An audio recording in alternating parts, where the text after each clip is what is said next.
안녕하십니까. 오늘은 인튜베이션, 기도삭관을 잘하는 그 세 번째 방법입니다.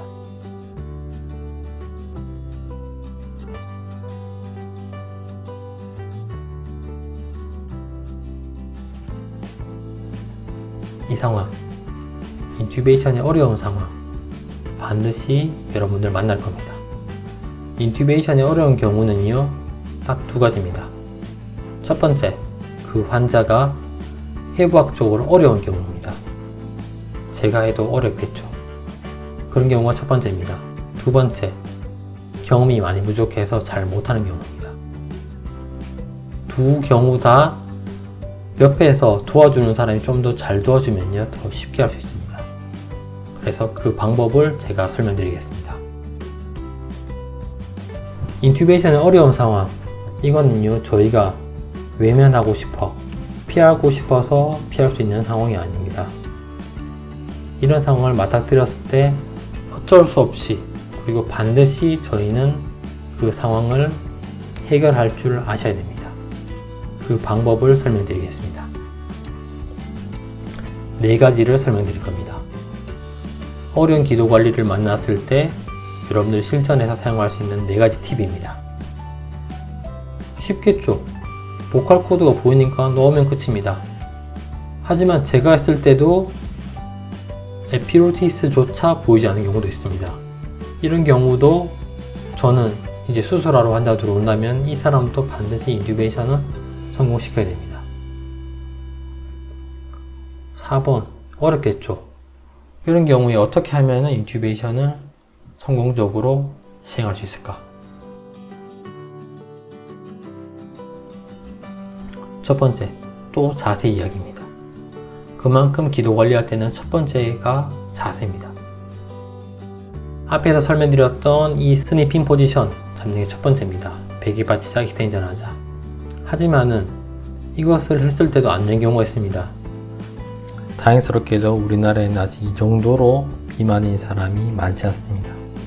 하지만 점점 많아지고 있기 때문에 주의가 필요합니다.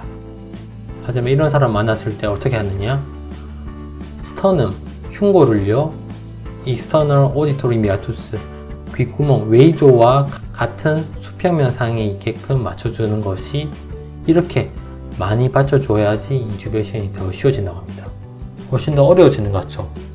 하지만은 이렇게 맞춰주는 게, 이 자세로 백벨 마스크 벤틸레이션도 하시고요, 인튜베이션도 하는 게 훨씬 더 쉬워집니다.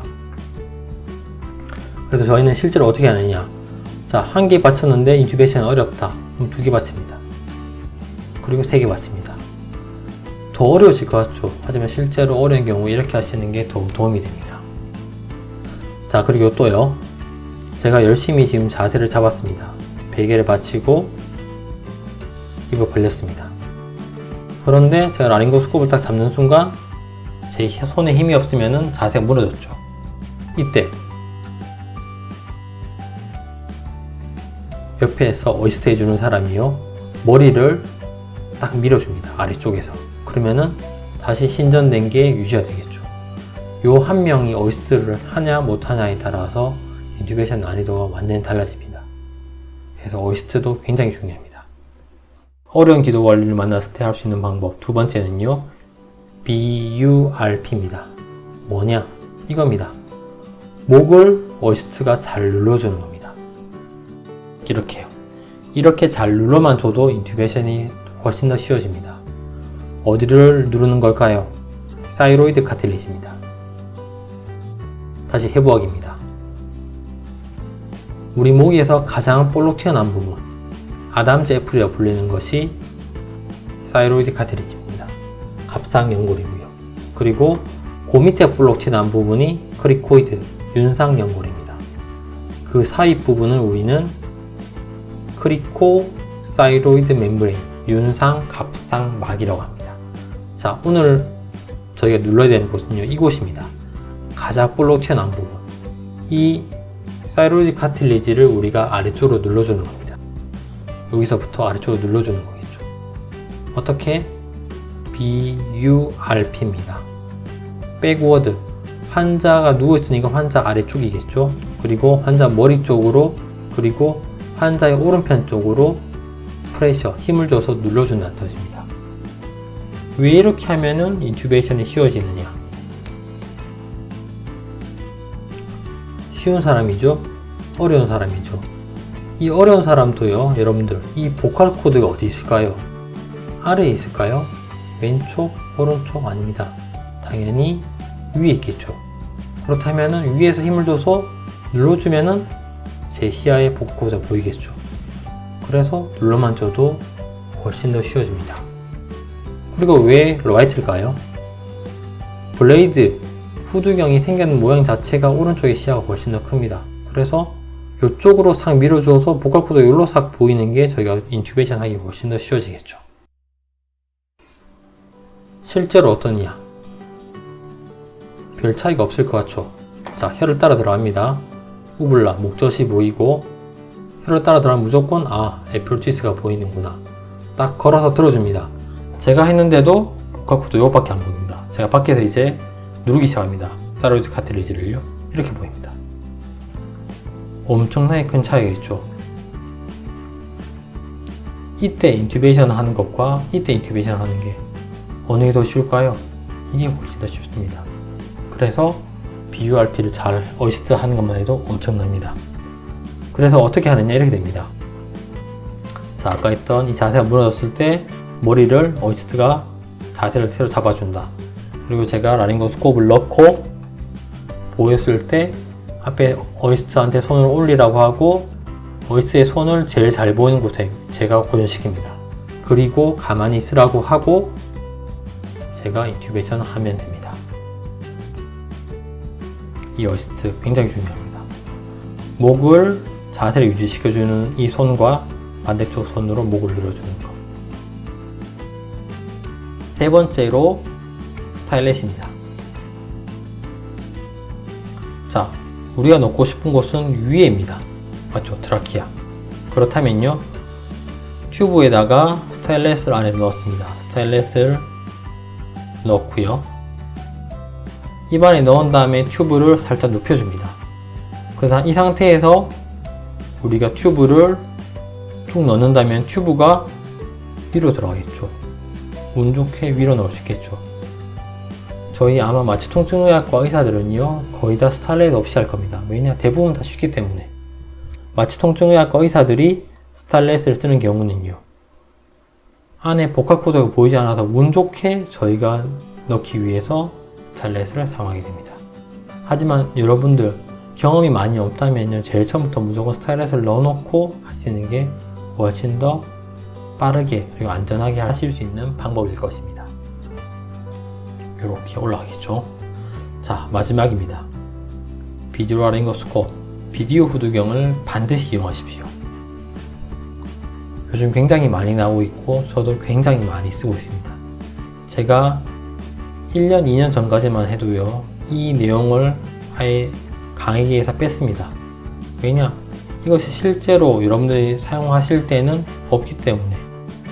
저는 많이 쓰지만은 저희 수술방 외에 밖에서는 잘 찾아볼 수가 없었기 때문에 제가 강의 안 넣었었는데, 이제는 얼마 전에 급한 환자가 있다고 해서 밖에 뛰어나가서 했는데 비디오 라링고스코프이 준비되어 있어서 굉장히 쉽게 했습니다.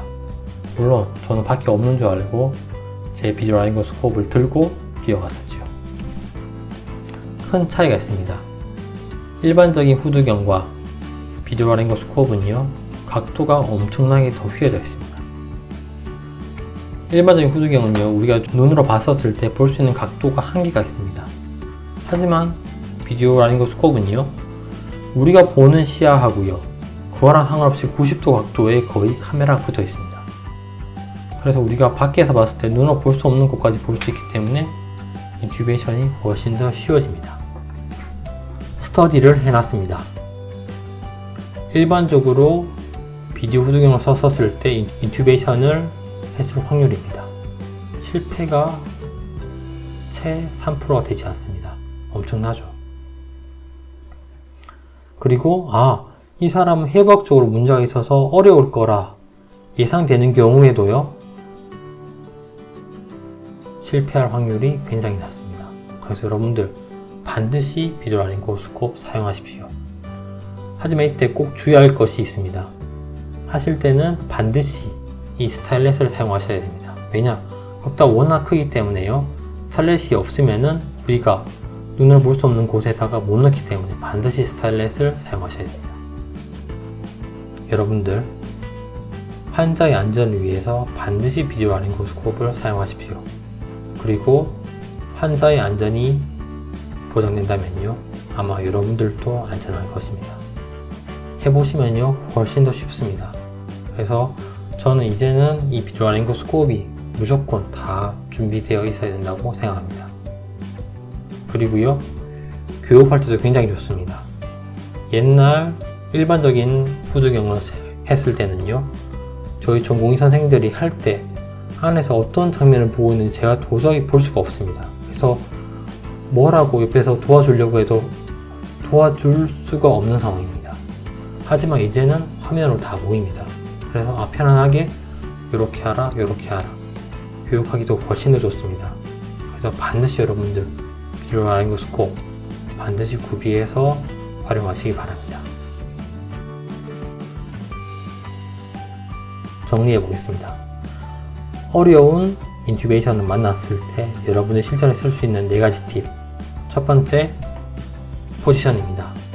옆에서 어시스트가 잘 도와주셔야 됩니다.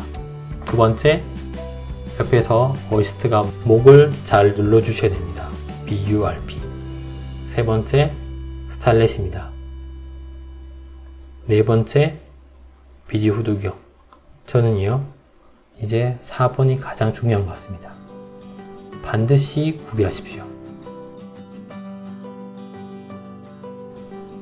한 번 더 보겠습니다. 이 4가지를 어떻게 하느냐. 자, 자세 무너졌을 때 어시스트가 첫 번째 자세를 잡아준다. 그리고 제가 라린고스코프를 넣었을 때 목이 잘 안 보인다. 그렇다면 이 사람이 BURP를 해준다. 그리고 스타일렛을 사용한다. 네 번째, 비주얼라린고스코프를 사용한다 하는 것입니다.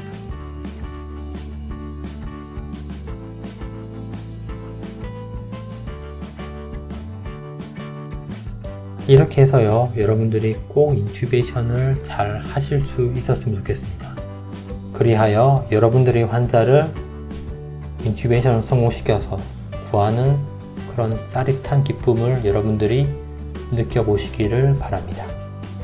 그러려면은 머릿속으로 그 상황을 다 생각하십시오. 아, 왼쪽 손으로 머리 받쳤다, 오른쪽 손으로 입을 벌렸다, 그 다음에 왼쪽 손으로 라린고스코프를 잡고 넣었다. 이런 식으로 완벽하게 머릿속으로 그 상황을 다 상상하실 줄 아셔야 됩니다. 그러신 후에 이제 마네킹에서 실제로 많이 해보십시오. 그 후에 환자들에게 여러분들이 환자를 살릴 수 있는 기회를 가지셨으면 좋겠습니다. 다음 영상의 주제는 아직 고민 중입니다. 왜? 이야기해 드리고 싶은 주제가 생각보다 너무 많습니다. 저도 지금 몇 가지 더 구상한 것들이 있습니다. 그것을 준비하면서 혹시 여러분들이 아셨으면 하는 것들이 있으면 댓글로 남겨주시면요, 제가 잘 아는 분야, 그리고 제가 잘 할 수 있는 분야면은 제가 또 동영상으로 한번 여러분들에게 설명을 해보겠습니다. 감사합니다.